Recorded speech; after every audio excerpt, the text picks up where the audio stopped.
D&D number 9, Circle of Life, in Jesus' name, chapter 32.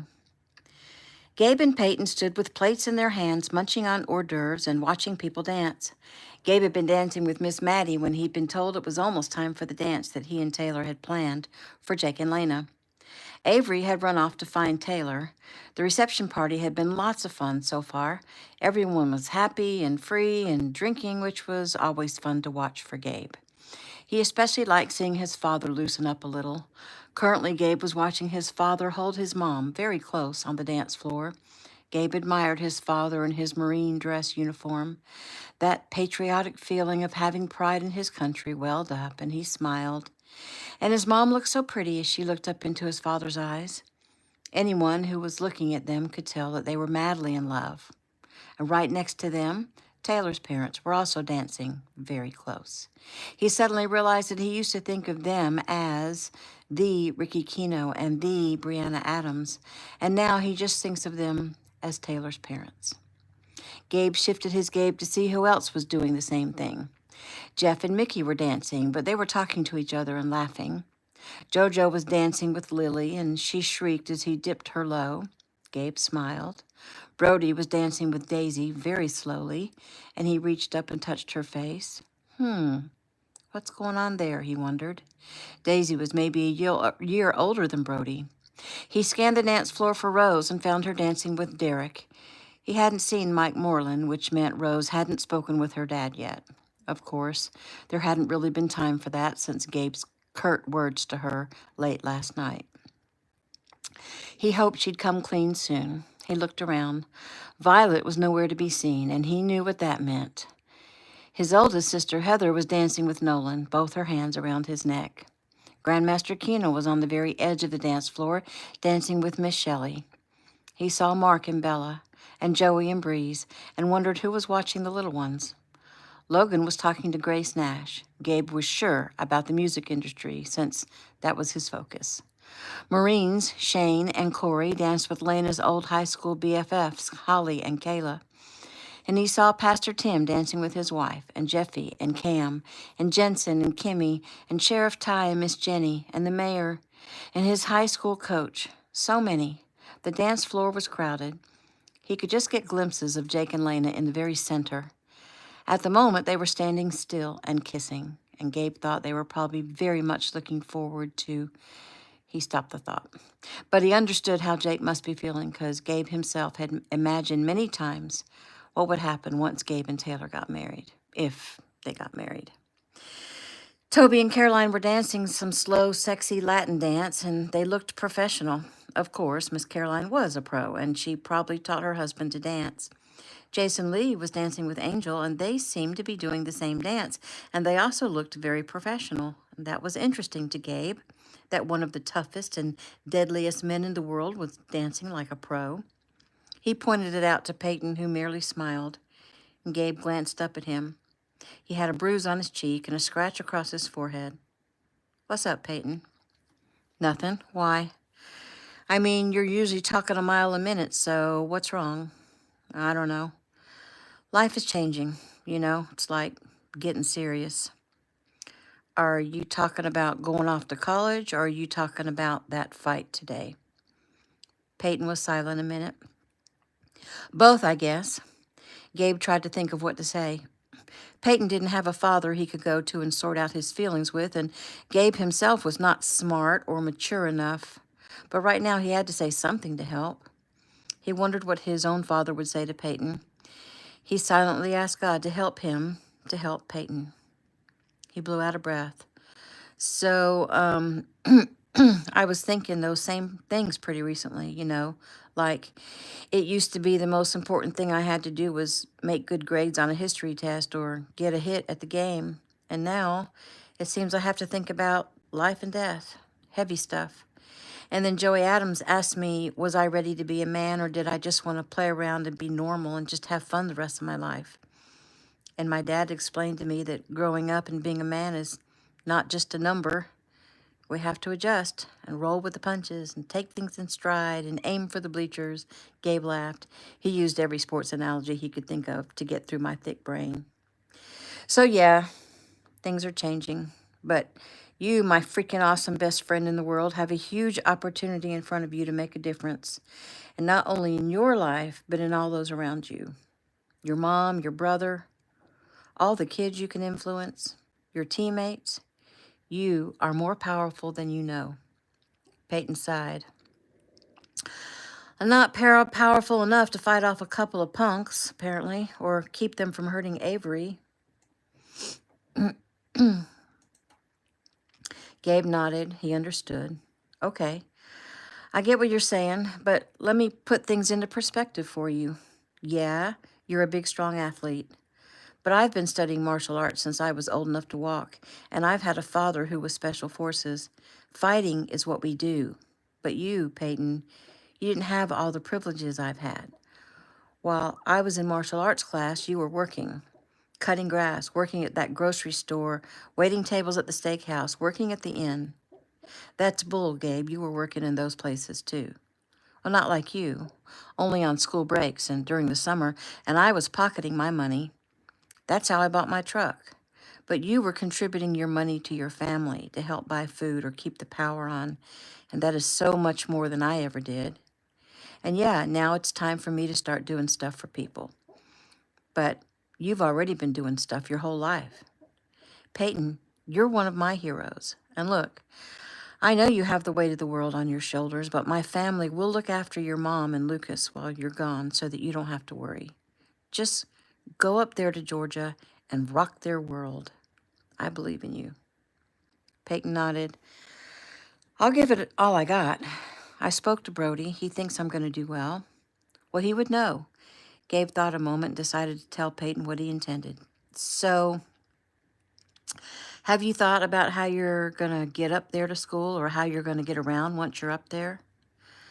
I guess my mom will drive me, and I have my bike to get around. Gabe nodded. Okay, that's cool. But I was thinking that I'm not going to need my truck anymore once I leave. Yeah, that new car is freaking awesome, right? So I don't want my truck hanging around taking up room at my parents' house and not being driven. And I was wondering if you could take it to school and use it. Dad says if you could do that, that he would be grateful, and he'll just add you onto the insurance. Peyton glanced at Gabe. He absolutely knew that truck was Gabe's baby.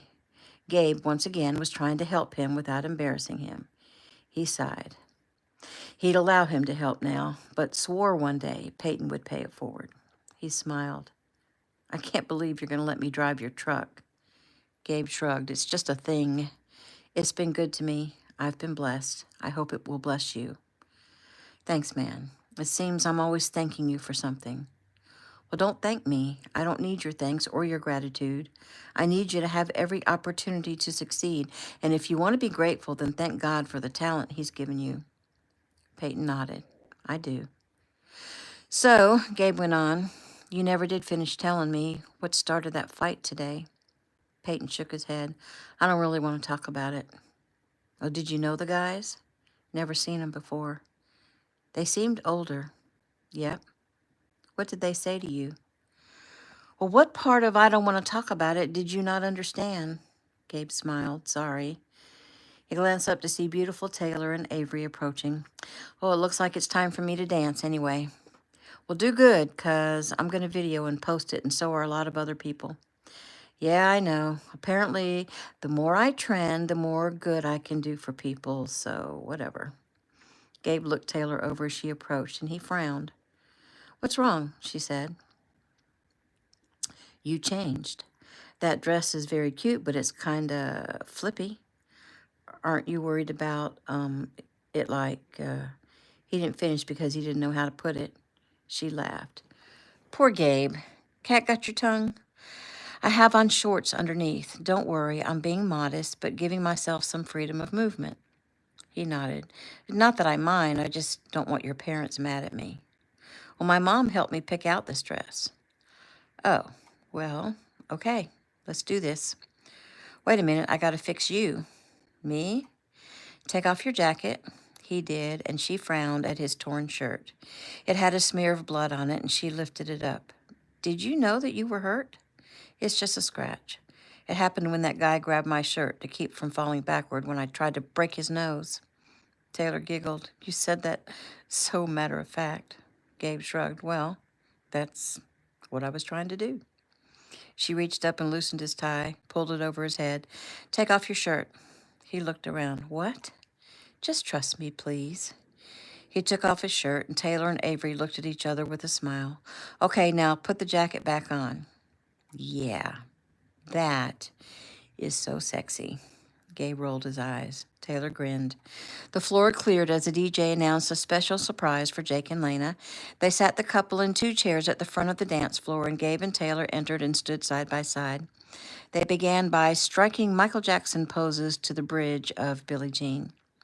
When they ended that segment with the moonwalk, the crowd went crazy.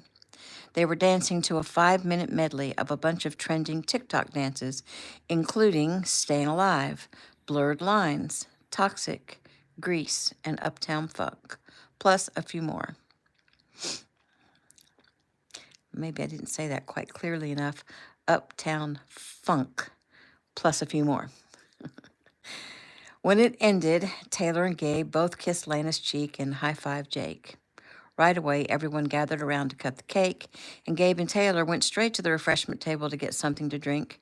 And 5 minutes was a long time to dance. A bunch of people came by to tell them how awesome they did.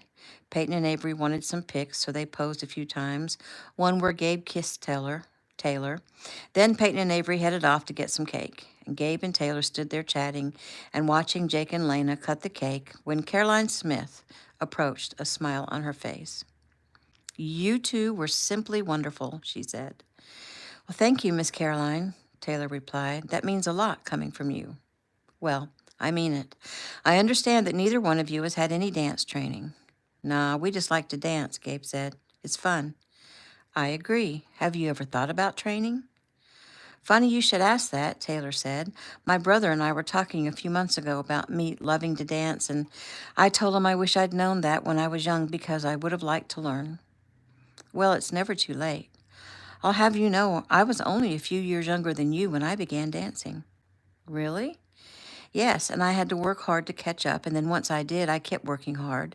And that hard work got me recognized by a prominent teacher who just recently passed away. She made me head of the New York School of Ballet, Nashville campus, and amazing things happened from there. I now own all 3 campuses of the New York School of Ballet in New York, Nashville, and Los Angeles. There's one in LA?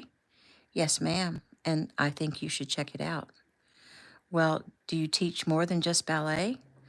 We teach everything: ballet, jazz, tap, contemporary, ballroom, hip-hop, all kinds of street dancing, like you two just did. But still, you need the ballet to improve technique in all styles of dance. It's a good base. But I'm so old. I mean, there's big old me, a beginner, standing in a class of little girls. Caroline laughed. Well, that would be discouraging and a little embarrassing, wouldn't it? But that's not how it would be. More than likely, we'd arrange private lessons until you caught up. Taylor, you're good. You have a natural talent, and you love it. Would you turn your back on what God has blessed you with? Well, no, of course not. How often would I need to train? I mean, I'm still in high school.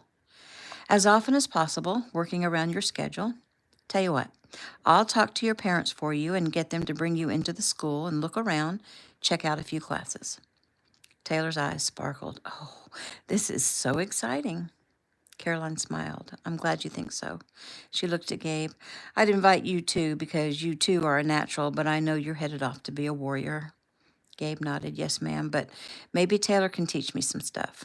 Maybe she can. And now I have a very big request to ask of you both.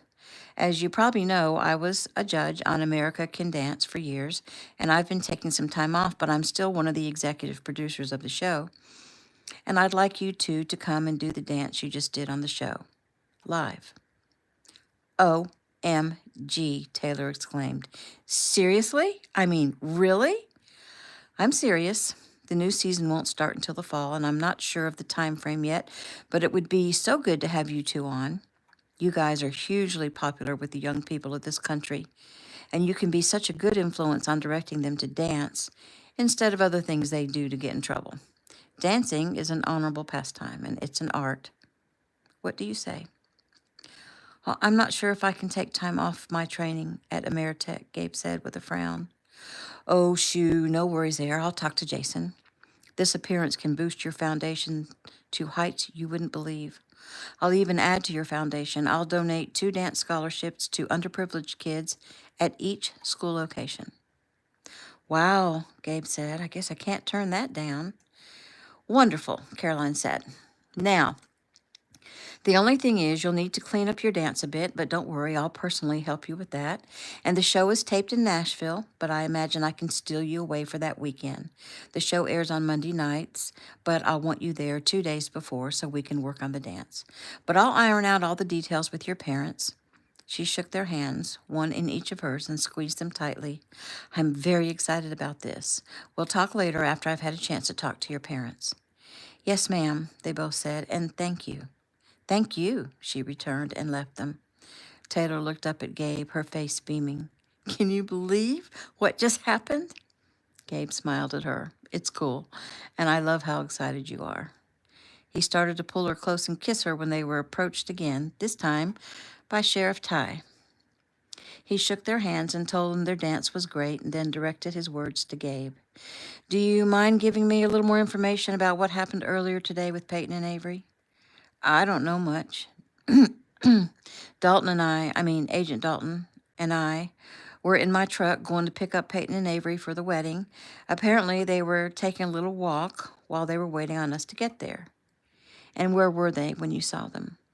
They were on the left side or south side of the old elementary school. So that means they walked to the end of their street and crossed over onto Poplar and were headed east? Yes, sir. Dalton and I saw a group of people fighting. We didn't realize at first it was Peyton.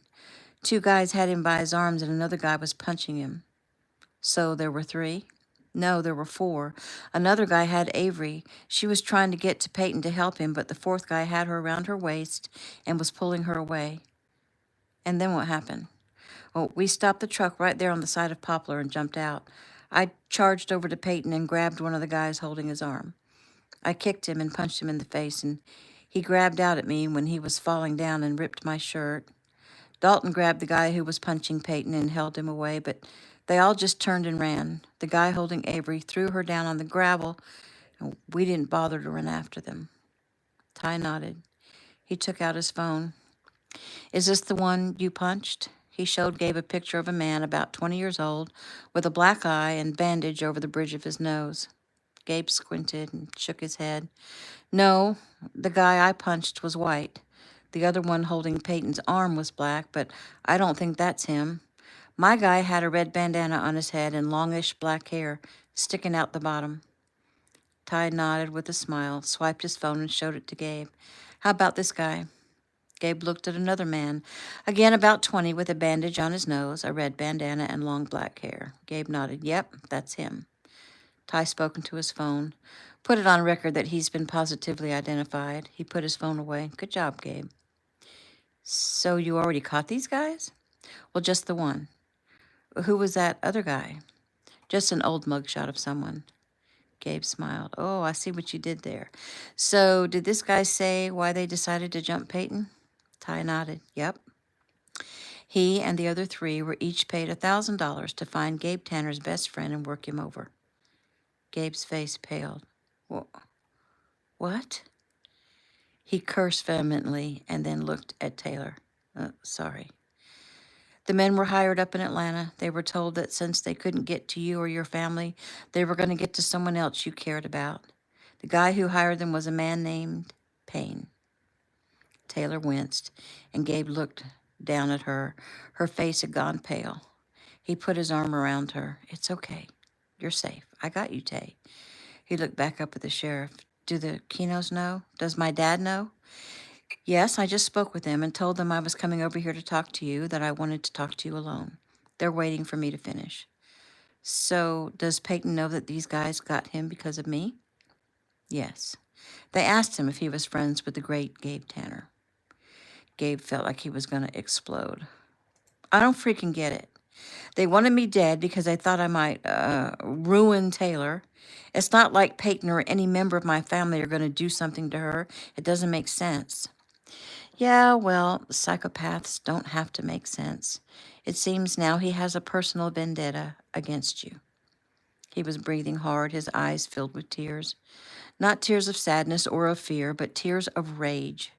He took Taylor's hand and held it out to the sheriff. Will you take her to her father? He turned and ran out of the barn. Once outside, he looked around. The sun was going down. There were tiki torches lighting the path that led from the Stewart home to the barn. Strings of twinkling electric lights covered the front of the barn and the split rail fence. Ameritech agents were everywhere, covering the entire perimeter and more up on the drive. No wonder his father and Jason and Joey had been on their phones so much. Music drifted out from the barn. It seemed so pleasant, but all of that was tainted by the darkness of evil. He pulled out his phone and glanced at the time. It was 7:30. They'd been partying for almost 6 hours. Some people were already headed home. He knew Jake and Lena would be leaving soon. He walked not up the drive, but the other direction toward the corral, circling around it and headed out toward the pasture. He looked back and saw the silhouettes of 2 agents behind him. He walked faster, trying to distance himself, but after a few minutes he couldn't take any more. He fell to his knees and screamed, Come on! Come on! Come on and get me, you... He used words he knew he shouldn't use, but he didn't care at the moment. Everyone he cared about was in danger because of him. He couldn't live with this feeling. He felt so hopeless, so helpless, and so alone. And as if to match what he was feeling, the sky rumbled and opened up and a cold, hard rain pounded him. He welcomed the punishment. He hoped lightning would strike. He felt utterly alone. But only a few minutes later, he remembered he wasn't alone. He was never alone. He bowed his head and closed his eyes and began to pray. He begged for forgiveness for anything and everything he'd ever done wrong. He begged for the safety of his family and loved ones. He asked God to guide him and to tell him what he could do to fix the situation. And the answer came almost as quickly as he'd asked the question. Trust me. Gabe's heart slowed. The comfort came. A stillness. A peace. A giving in. Like a sigh. His family will be safe. Taylor will be safe. His friends will be safe. Trust the Lord. Trust him. Gabe startled as a hand touched his shoulder, and he turned and looked at his father, who knelt beside him. Dad. That's all he could get out because of the emotion choking him. We'll get through this, son. It's a new mission, that's all. God's been sending me on missions to fight the darkness for a long time. We'll make it through. Gabe nodded. I just hate that everyone is in danger because of me. You listen to me right now. You aren't the cause of this. You're the light. The darkness is trying to put out your light. Don't let them. Rise up and be a warrior. Don't cave. He drew a deep breath and nodded his head. Yes, sir. I won't cave. I just had a moment of weakness. We all do. Now let's get out of this rain. Gabe stood. His father put his arm around him, and they went into the barn. The moment they entered, Taylor came running up to him and threw herself against his chest, and he held her tight. Are you okay? She sniffled. He took her face in his hands. I'm sorry I ran out. I'm okay. Oh, Gabe, I love you so much. I love you too. He kissed her long and hard, and he pulled away. Are you okay?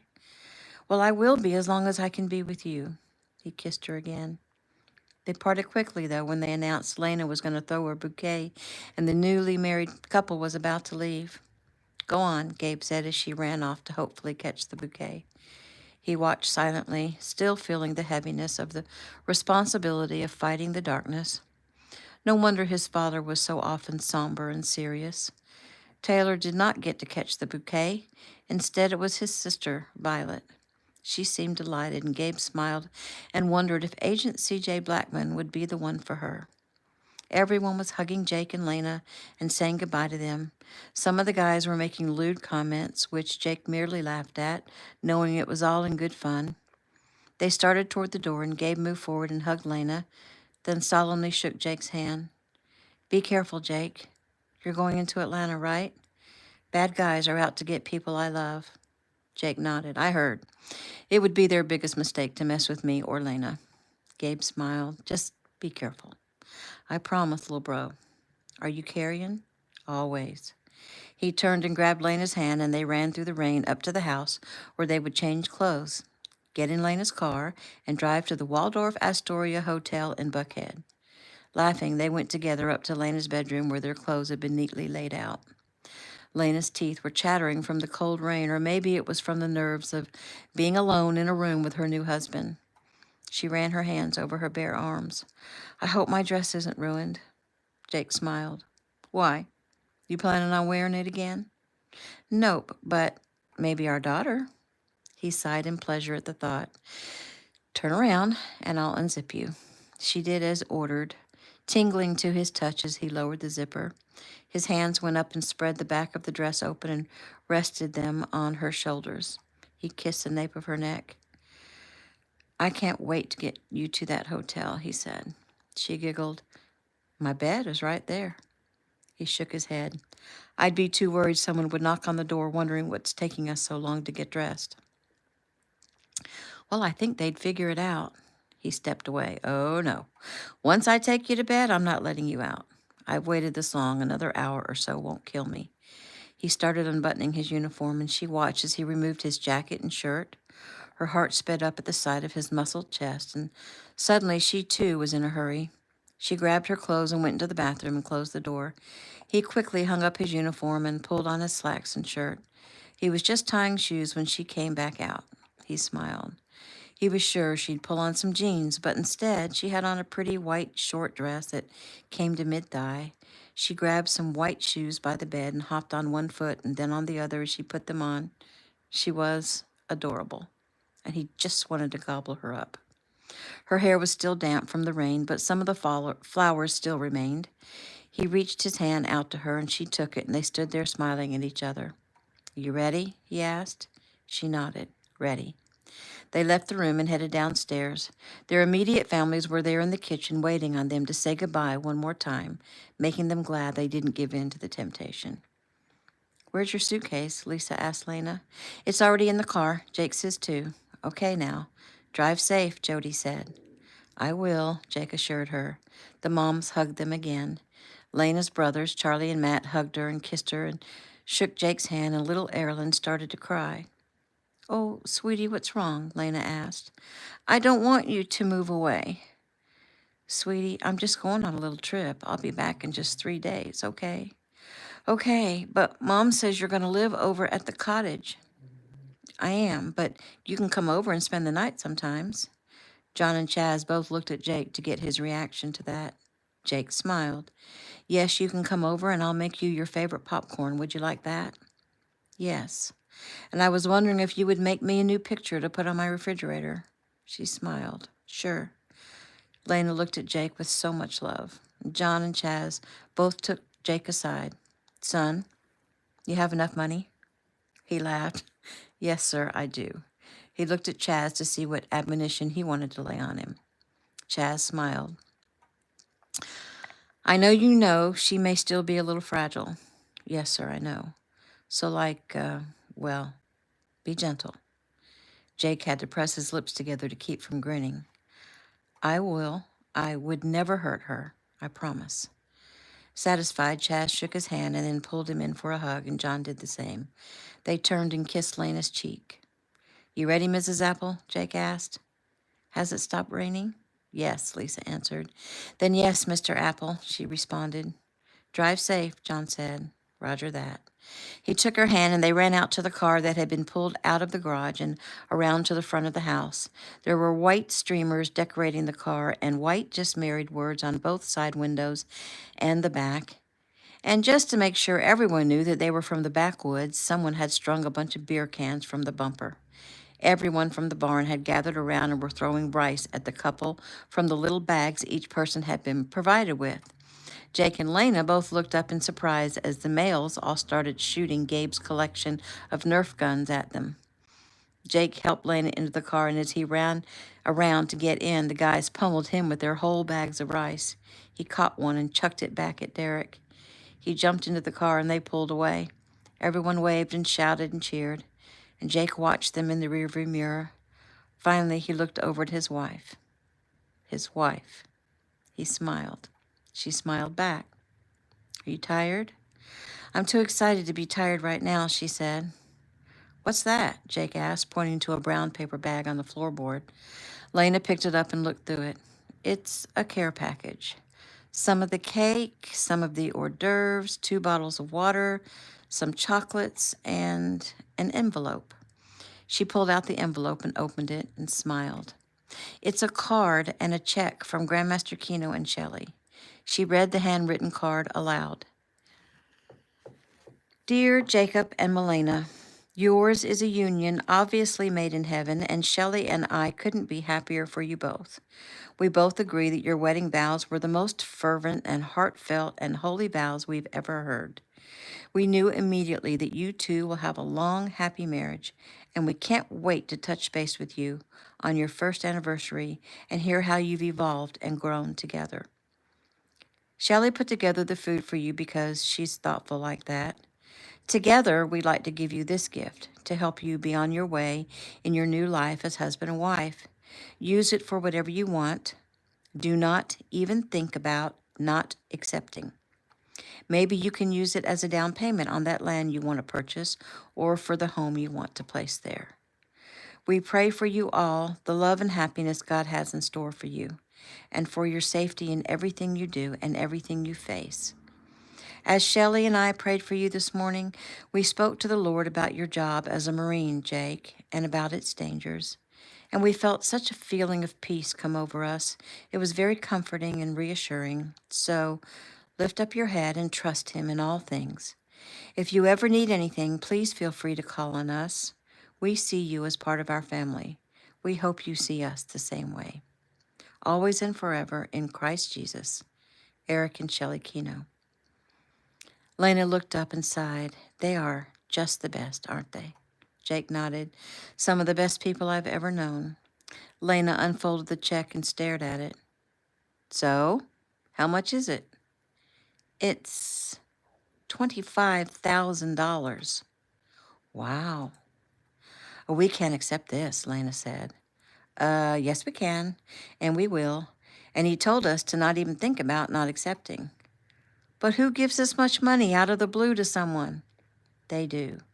And $25,000 is nothing to them. You know they're like multi-billionaires, right? Well, I knew they were rich. I didn't know how rich. They seem so down to earth. That's because they don't worship money. They don't worry about it, and they don't need it to be happy. Well, I understand that because all I need to be happy is you. Back at you, Bugs. He pulled into a gas station/convenience store. Why are we stopping? I'm going to cut the cans off the bumper. We don't need all that noise. We don't want to call too much attention to us. And besides, who knows? A cop might pull over and say it's a safety issue. Lena giggled. You're probably right. So glad you're thinking ahead. Well, I have to in order to keep you safe. My number one priority. Number one? What about loving me? Well, that's the reason for my number one priority. Your mind is so logical and ordered, just like a man. Yup, and I'm going to get you to the hotel and show you all the ways I'm like a man. She giggled. I'm looking forward to it. New scene. With so many helping hands back at the barn, everything was cleaned up by 10 o'clock, and by 11 the men had most of the lights and high decorations down. Gabe worked hard, doing most of the climbing and reaching. Finally, he took down the ladder and put it away. Chaz and John thanked everyone profusely for the help, and the caterers were also grateful for the extra help. Some of the flowers had been gathered to put in several of the local churches for their Sunday morning services. Gabe was so tired that Agent Dalton volunteered to take Peyton and Avery home himself. Gabe walked with Taylor and her brother and cousins back to the inn. An agent followed at a discreet distance, but Gabe was aware of him. He wondered if he was watching after Taylor or himself. Taylor spoke excitedly about being on America Can Dance, and her brother and cousins were excited for her. They got to the inn, and the guys went on to the cottages while Gabe and Taylor sat together on the couch in the lobby. They cuddled and kissed, and Gabe sighed. I wish you guys didn't have to leave tomorrow. Me too. I guess there's no way they'd let you stay here another week, like at my house. Taylor smiled. I doubt that very much. Especially not with some dude trying to kill you and take me. Yeah, I have to say, you need to be with your family in familiar surroundings where they can keep you safer. I guess. And actually, I really want to get home so I can get started on a few things. Really? Like what? Well, talking with Miss Caroline makes me want to look into those private dance lessons as soon as possible. And then that reminded me that I've been thinking about trying out for the school volleyball team. Gabe smiled. That is awesome, Tay. Well, we'll see. But I'd never make the team with my current backyard volleyball experience, so I talked to Dad, and he says he's going to get me a personal coach to help me get ready for tryouts. I don't have much time, so I need to get home and get to it. Besides, you've reminded me that that's my senior year, and I need to take full advantage of enjoying it. And it's not like you're going to be around that much, so I might as well occupy my time with something I enjoy. Well, I'll try to get time to come see your games. Well, I have to make the team first, and that's iffy, but at least I'm going to try. Oh, you'll make it. You're a natural athlete. What makes you say that? He shrugged and grinned. Takes one to know one. She punched at his shoulder but missed and glanced his neck. Ow, you got my scar. Taylor leaned over and touched the scar on Gabe's neck. Does it hurt? Sometimes. If I accidentally scratch it or like somebody punches me in the throat, he said pointedly. Taylor giggled. Sorry, bad aim. You are a black belt, he reminded her. She laughed as she pulled out her phone and took a picture of his scar. She glanced at her notifications and gasped, and she started scrolling. Gabe. We already have over 1 million views on our dance on TeenSpotter, and it's also on Instagram and Snapchat. OMG, millions of views. Yeah, Peyton told me he and some others were going to video and post it. And look at these stills. Here's a close-up of your gorgeous eyes. Whatever. Ooh, and here's one of your abs under the suit jacket. Just the abs. Oh, or just your midsection. Someone captured it off the video because your jacket is swinging out like you're moving. He took her phone. Oh, and look, he said, mocking her. Here's one of you zoomed in on your gorgeous lips. And here's one of your... He stopped and shook his head. Does this bother you? He showed her the pic where someone zoomed in on her chest. She shrugged. I'm used to it. Well, I don't like it. He scrolled some more. And look at this one with that dress flipping up. He took her phone back. Those are my shorts. That's a pic of your backside. He leaned over and continued to stare at the pic. Stop staring at my backside, she laughed. Who's staring at your backside? Ricky asked as he came in the door. Gabe jumped up from the couch. It's not like it sounded, sir. Well, that's good to know. Well, it's been a long day. Your mom and I are going up to the room. You have 1 hour. Yes, sir, the kids said at the same time. They sat back down, but Gabe rose several more times as everyone staying at the inn arrived and went up to their rooms. John Apple made a last sweep of the inn and locked up. Gabe, you know how to lock and unlock the doors, right? Yes, sir. Make sure you lock up when you leave. Yes, sir. And Miss Maddie says you're welcome to anything in the fridge. Gabe smiled. Thanks. And Agent Dalton is in your truck out front. He says to take your time. Yes, sir, Gabe said, but he knew he couldn't make Agent Dalton sit out in the truck and wait on him. He turned to Taylor. I guess I need to get home. I can't make Agent Dalton wait on me. I understand, Taylor sighed. They stood together, swaying against each other as if they were dancing a slow dance, and finally he lifted her chin and kissed her goodnight. Come on. He took her hand. Where are we going? Well, I can't leave you down here alone. He walked her up the steps into her parents' room, kissed her one more time, and left the inn, remembering to push in the code that would lock the door. New scene. The Kenos left the next day, and life in Pine Forest resumed a form of normalcy, only things were different. Jake and Lena were now married. Heather and Nolan went back to Tennessee. Gabe and Peyton and their other freshly graduated friends worked on getting ready to pursue the next phase of their lives rather than planning their next year in high school. Keegan was working a lot. Ameritech was opening 3 new branches, New York, Chicago, and Dallas. The company was growing by leaps and bounds and being asked more and more to work with the U.S. government and with local police and also with foreign police departments. Keegan, being so occupied, worked out a schedule with his family to know when each of them required protection and assigned the extra agents needed. Gabe put himself on a strict schedule. Up by 5:30, work out, shoot, chores, cut grass for neighbors, work on plans for the community center, work on the martial arts tournament to take place right after the shooting contest, order ammo, order trophies and ribbons, find volunteer officials, print up publicity posters and flyers, print waivers, get Mark to put him in touch with his webmaster person so that he can tell them what he needs currently to be on the site, like an online sign-up form for the 2 contests he's currently holding, and a million other things. His website was up and running, and a YouTube channel, and Instagram, TikTok, and Snapchat. Someone working for him was already maintaining those sites and adding pictures and video content. It was linked to Isla's site. It already had a bunch of videos that had been made of him at the mini mart, at the prom, at his ball games, and at the demonstration the mayor had allowed. And now, from the wedding. On Monday, the 17th, Gabe sat and made his first personal speaking video. It was to air first on Isla's channel and then would be on his own channel. Isla had promised her viewers a video of Gabe sharing some of his thoughts, and they were apparently really looking forward to it, which was why she kept asking him if it was ready yet. It took him several tries. He didn't want to say what he would say, but what God wanted him to say. And so he prayed and waited for the feelings to come into his heart, and then for the words to make their way into his brain. Hey, I'm Gabe Tanner, and I just wanted to come on here and say thank you to everyone. Y'all have all been so great. You've been kind, and you supported me, and you uplifted me. First at the mini mart, and then at my ball games, and then when I was shot and grabbed off the street and held hostage. Your prayers and positive thoughts truly helped me. I felt God with me, and throughout all the past few months, I've been working on doing something with all the money that was raised for me, something that would help more people. So I started a foundation that we're going to be putting together, and we're going to be putting together programs to help people, mostly kids or teenagers. Our goal is to help turn kids' lives around who are moving in the wrong direction, or just help people who need a helping hand out of the ditch, if you know what I mean.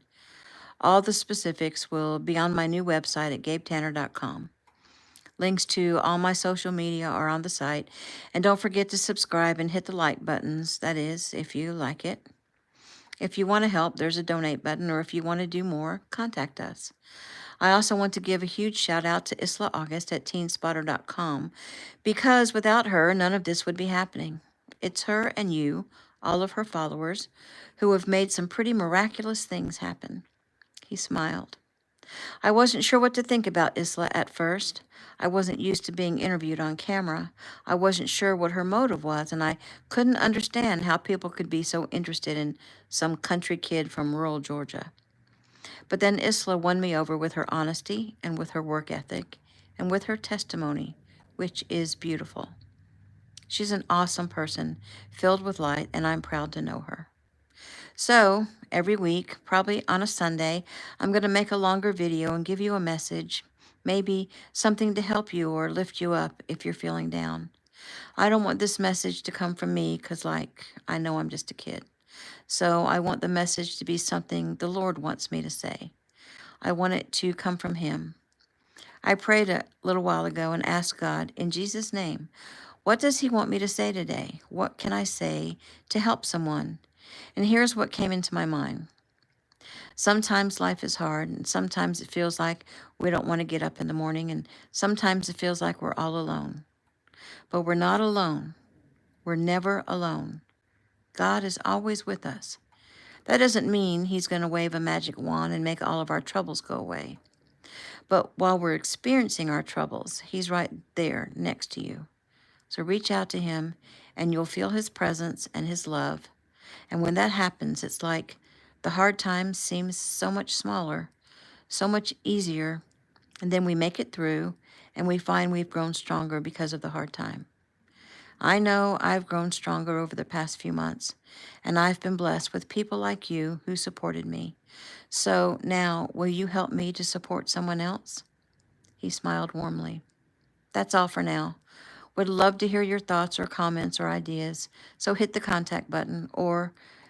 And for those here in Middle Georgia area, we're having a shooting contest at the Eagle Eye Gun Club on Saturday, July 6th, and I'll be there to give a demo and to speak to you, so come and watch or participate. Also, if you would like to compete in or watch a great martial arts tournament, it will be held the following Saturday at Pine Forest High School right here in my hometown, and I'll be there too. Sign-ups to compete will be on my site in a few days. Tickets for both events will be on sale next week. The venues only have so much space, so it'll be first come, first serve. I hope to see you there. Gabe watched the video. He hoped it was good enough. He wasn't really shy, but he also wasn't comfortable speaking on camera.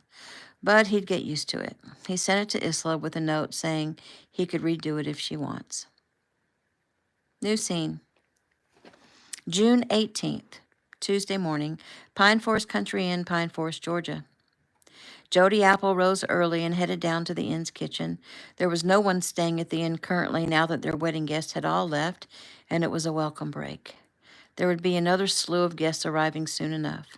Today, Jake and Lena would be home, and Jody wanted to get Maddie's help to make them something wonderful to eat at their little cottage this evening. Maddie wasn't up yet, so Jody started on the one thing she knew they would love, some of Maddie's apple butter muffins. An hour later, the heavenly smell brought John from outside where he'd been doing some landscaping. He was dirty and sweaty and smelly, and he came up behind Jody and wrapped his arms around her and nuzzled her neck.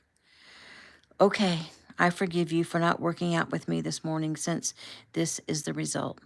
Did you make enough for me, or are they all for Jake and Lena? She leaned back against him. I made extra for you, but go and wash first. You are yucky. He chuckled. Yes, ma'am. He started to leave, but looked around. Where's Maddie? I let her sleep, bless her heart. She's been so tired since the wedding. She took off her apron. I'll go check on her. John nodded. He had a sudden bad feeling. He went with Jody to Maddie's door and stood in the threshold. He knew immediately it was as he feared. He could feel it. She was gone. He watched as his wife tried to wake her and turned back to him, her face pale and her eyes filled with tears. Sighing, he came forward and searched for a pulse and thought about doing CPR, but she was cold. He lifted her arm slightly. Rigor mortis was starting to set in. She'd probably passed during the night. He pulled out his phone and called for the county coroner. Paramedics would not pronounce death in Georgia, nor transport. Jody stood by the bed and took her hand. She looked so peaceful. She kept saying that Lawrence had been visiting her. I knew it was coming, so I don't know why I feel so terrible. She's with Jesus. She's with her love. She's with her sister who died when she was little, and her parents, and hopefully with her daughter. Oh, dear. I need to call Lisa. How do I tell her that her grandmother died? Come on now, Joe. We'll get through this, and we'll help Lisa. And thanks to you, everyone knew that this could happen. Thanks to you, they all took time to spend with her and tell her how much they love her. You helped to make Miss Maddie's last days on earth some of her best. Jody nodded and wiped at her tears. I'd better call Lisa before she sees the coroner arrive. Jody called Lisa. John called Chaz. They both were heartbroken and wondering if they'd hugged her enough and told her they loved her enough. They were on their way over. Chaz called his parents and stopped by the house to collect his mother, Dr. Patricia Stewart, who had been Maddie's doctor for a while and would offer the pronouncement of death. John called Keegan next. His entire family thought of Maddie as their own grandmother and loved her dearly. Keegan placed his phone down with a heavy sigh and went to the kitchen where he found Lizzie and Daisy and Gabe and Iris. Gabe looked up at his father, intending to tell him good morning, but stopped. What's wrong, Dad? Lizzie turned at Gabe's words, her eyes searching her husband's. Miss Maddie passed away. There was a gasp from the girls. Lizzie's tears began immediately. Daisy stood still, and Gabe slumped back in his chair and watched his father go to his mom and put his arms around her. Miss Jody had said it was probably going to happen, Gabe thought, and now it has. She's meeting Jesus, he thought with a smile. She missed her husband so much. He sighed. She's good. She's okay. He danced with her at the wedding, and he was grateful for that. Dad, Gabe said, was it a heart attack? We don't know yet. The coroner is on the way. She died in her sleep. I need to go over there and be there for Lisa, Lizzie said. Keegan nodded. I'll take you. Daisy, can you get your sisters and help out here today? Yes, sir, Daisy said. I need to go tell them. She turned and ran up the stairs. What do you need me to do? Gabe asked. Well, I can't think of anything right now. Just don't go off by yourself. I won't. I have a million things to do, and Dalton will be with me, but first, I'm going to tell Taylor. He didn't have time for a phone call, but just texted her. He sent, Maddie passed away last night, and Taylor responded, oh no, so sorry. Are you okay? Yep, Maddie is with Jesus. She was lonely and missing her husband. I believe he's with her now. I think so too. Let me know when the funeral's going to be. Will do. Love you. Love you too. With 3 heart emojis. At the end, Dr. Stewart examined Maddie and gave the pronouncement of death. The coroner arrived. Lizzie kissed Maddie's hand and moved aside to allow them access. Did I say Lizzie or Lisa? Lisa kissed Maddie's hand and moved aside to allow them access. Chaz stood behind her, his hand on her shoulder, giving her the support she needed. He also loved Maddie. In a way, he'd actually had to introduce Lisa to her grandmother about 25 years earlier. After Lawrence Lewis died and before Lisa had come back home, it was actually Chaz who'd taken care of Maddie, looked after her, drove her around, did her yard work, fixed whatever needed fixing. Then Lisa came home, and the apples arrived, and a few years later, the Tanners showed up, and Mrs. Madeline Lewis was grandmother to them all. He looked at her smooth face. She looked so peaceful. Lisa turned away. She couldn't watch them move her body. Chaz ushered her out. We'll need to call the funeral home, and we need to go home and tell the kids, and Jake and Lena have to be told. Lisa winced. They go away for a few days of wedded bliss and come home to this? Death is a reality. They know that, Chaz said. It's a reality, but it seems so unreal, doesn't it? I mean, just yesterday, this person was smiling and laughing and talking to me, and now she's gone. Chaz swallowed. He knew just how real death was, and though he didn't dwell on it too much, times like this brought his memories of his murdered wife and daughter to the surface. He drew a deep breath. It is surreal, I agree. In Iraq, it was a way of life. Chaz shook his head. He'd been a corpsman, and he'd had a few young men die in his arms. It was a tragedy, and they were young guys trying to do something great. His own son, Charlie, had talked about going into the military, following Jake's example. Chaz hoped he would go a different direction. Lisa realized her husband was struggling and put her hand on his arm and looked up into his eyes. Are you okay? He nodded. Yep, give me a second. He drew several deep breaths. Sighing, he redirected his mind. Do you want to make the call, or shall I? Will you? Lisa asked. I'll call Jake, and then he can tell Lena himself and help her through it. You don't want to call your own daughter? I gave my daughter over into the care of another man a few days ago. I think it would be a show of good faith to allow him to handle this. I don't know how the last few days have gone. I don't know what state of mind she's in. I'm not going to undermine Jake. Lisa nodded and thought. She smiled at her thoughtful husband. Okay, I get that. They looked up as they heard Lizzie and Keegan's voices and went out to the foyer to see them, and there were hugs and condolences. I have so much to do, Lisa said. I don't even know where to begin. Well, I do, Lizzie said. I'm going to call Pastor Tim and let him know, and Miss Maddie loved him. And I can go ahead and call the funeral home, Jody said. Lisa, didn't you tell me you had all the preliminary things already arranged? Lisa nodded. Yes, she said softly. Well, come on, Lisa, Jody said. Let's you and me and Lizzie sit down at the kitchen table and have some coffee and make a list of what needs to be done. Don't worry, sweetie. We'll get it all done, and Miss Maddie is finally with her Lawrence.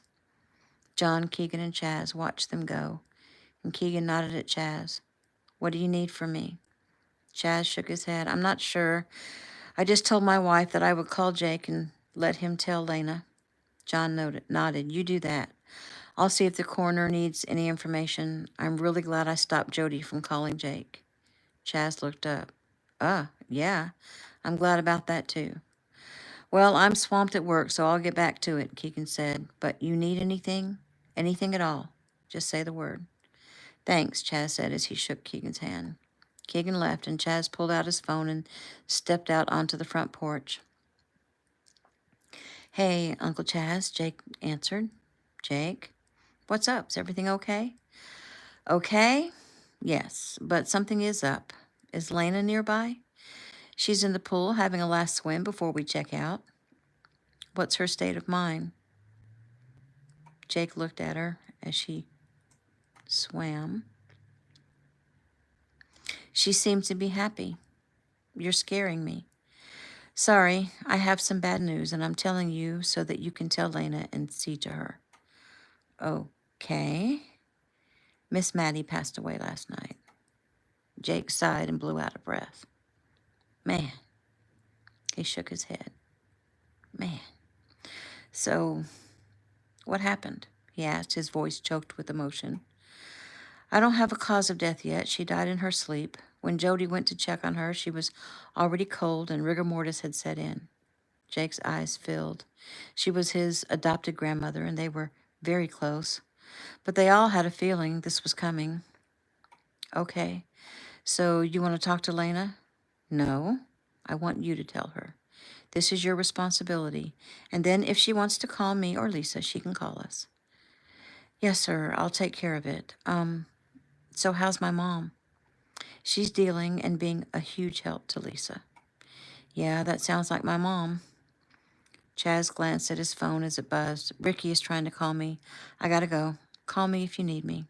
Roger that. Lena got out of the pool and came to Jake with a smile on her face. Who are you talking to? Jake sighed. Sit down, Bucks. I need to tell you something. And that is the end of chapter 32.